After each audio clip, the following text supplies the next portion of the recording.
Kirola, komunikabideak eta generoa. Hiru gai horien arteko harremana landu du komunikaldiaren 12. edizioak Aretxabaletako kanpusean egin den jardunaldian.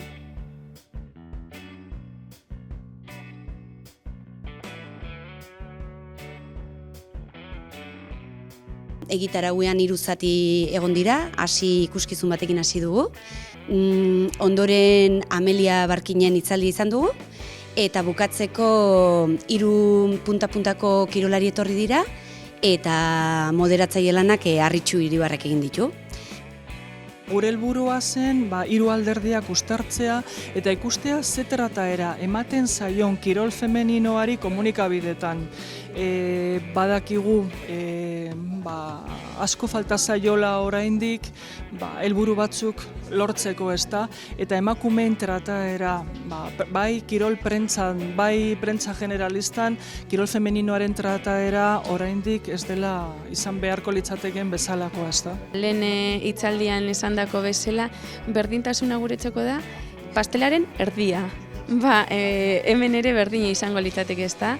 Bueno, bai profesional puntu hortara jutia, igual seguramente ez da posible izango mutia daukien, igual, ez? Diru kontutaz begira ez dela izango iguala, baina igual klub batzuk emun dauen aurrera pauso osaltotxo hori, futbolari zaren bitartean, ero futbolera jokatzen duzun bitartean, futbolaz bakarrik preokupatzea. Txirrindularitza mugitzen duen diruaren erdia jasoko bagenu, asko aldatuko zen panorama.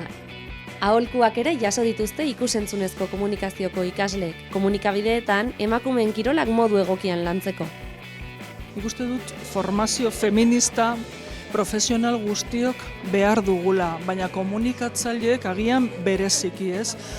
Ulertzeko munduan ze gertatzen den, haiek lan egiten duten munduan ze gertatzen den, eta erreminta batzuk izateko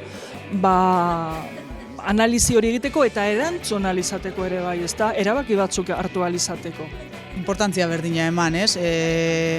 Komentau da moruan, igual neskak bukaeran esagertzia, bai pixkaten astuta igual momentuen mutienetaz berba eta nesketaz, eta gero salto beste kirol batera, ez? Nire gomendioa izango litzateke normaltasun baten barruan eta emakumeen kirolari eta txirrindularitzari ere garrantzia emateko. Zeberaiek ere profesionalak dira dedikazioz.